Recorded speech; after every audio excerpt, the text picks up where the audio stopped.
is so much easier to watch a film than an entire show, so let me give you some of the latest films to add to your watch list.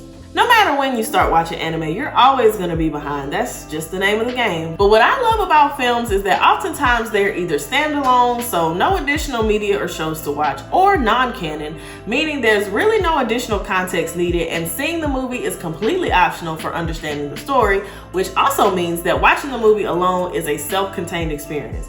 Now, unfortunately for you, none of these films that I'm about to recommend fall into the second category, but a couple of them do fall into the first one. But otherwise, I said all that to say that today I'm doing a quick video on recent anime films that you can watch right away to ease your way into anime. So think of this as something to add to your evening watch list. If you love a good movie, go ahead and tap that like button for me.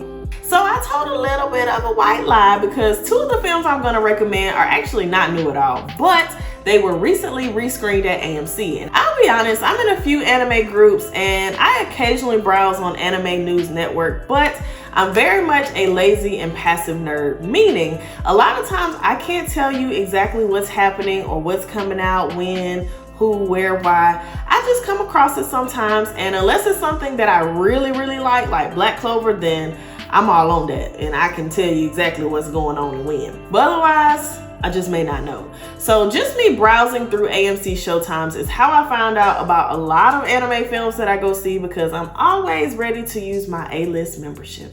And that's how I found my first recommendation, Solo Leveling. Now, people either love or hate the series, but the film is a recap preview kind of style of film. So it condenses the story of season 1 and ends with the first 2 episodes of season 2, I believe. Seeing this on the AMC app was the first time I had either heard of or seen Solo Leveling, and it's the reason why I went back to season 1, episode 1 and started watching, because I love the movie so much.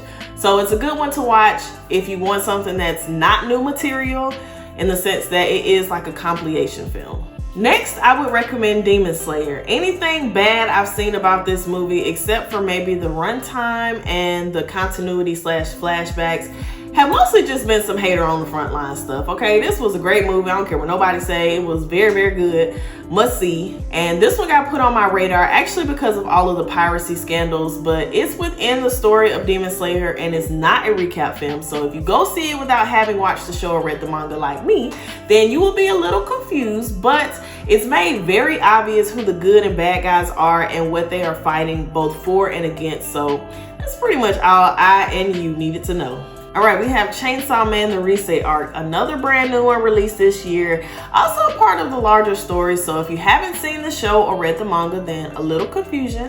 The good and bad guys are also a little nuanced as well. So this one isn't going to be as easy to know what's going on as it was for like Demon Slayer, but it's not impossible to kind of get the gist of it. So for this movie, I am going to give the caveat that I do believe you should watch season 1 of the show. It's only like 12 episodes, so you only need a few hours. It won't take up your whole life. So that way you can have a little bit more context that you need for this one. Now, next is the Mobile Suit Gundam GQX Beginning. This one I intended to do a video on, but it really just passed me by. I did go see it earlier this year in theaters, and it was strange, but very good.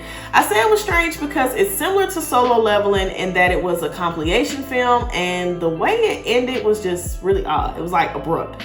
So the series premiered following the film release, and it was only 12 episodes, so not bad. It is the 16th mainline installment of the Gundam franchise and the shortest by episode count. So I guess if you start with this one, you're getting it kind of easy. Now I have to mention this one because we are right at the end of the story, but My Hero Academia, You're Next. This one came out last year, 2024, and I personally did not like it, but it received a lot of positive reception, so I would be amiss to not recommend it. It is a part of the main storyline, and it takes place after the events of season 7, around episode 4-ish. The story is pretty unique, and it does give you an introduction to the main characters and their powers if you are brand new to the series. So this is one to just check out that I think is good. It's action-packed, it's funny. It's a good movie to see if you're trying to ease your way in. And then, of course, if you just fall in love with it, then you have, 8 seasons to watch? So. Now, the last 2 are standalone films that are in no way, shape, or form new, but they were in theaters this year. And that's Howl's Moving Castle and Spirited Away. Both are Studio Ghibli films, with Spirited Away being an Oscar winner. So these 2 films are going to be your classics which I've kind of touched on before. I did do a review of Howl's Moving Castle when I saw it last year. I have not done one yet for Spirited Away, but one day coming soon. But yeah, these are gonna be your classics, and especially now, you've probably seen on social media where people were making like those memes and stuff using the Studio Ghibli style. So, you know, it's very influential even today. And like I said, AMC did do a rescreening of both of these movies.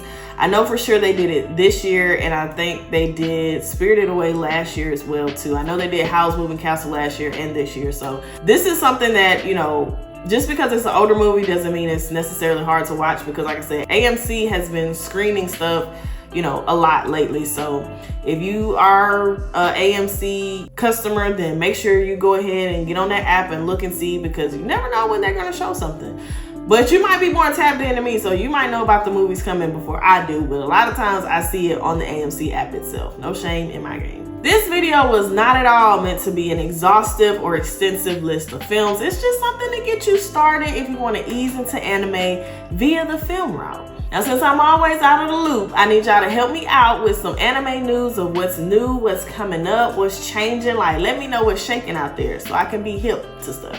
If you're new to anime or just looking for new things to add to your watch list, I'm building out a collection just for you. So make sure you go check that out, and don't forget to subscribe. When one arc ends, another one begins. See you next time.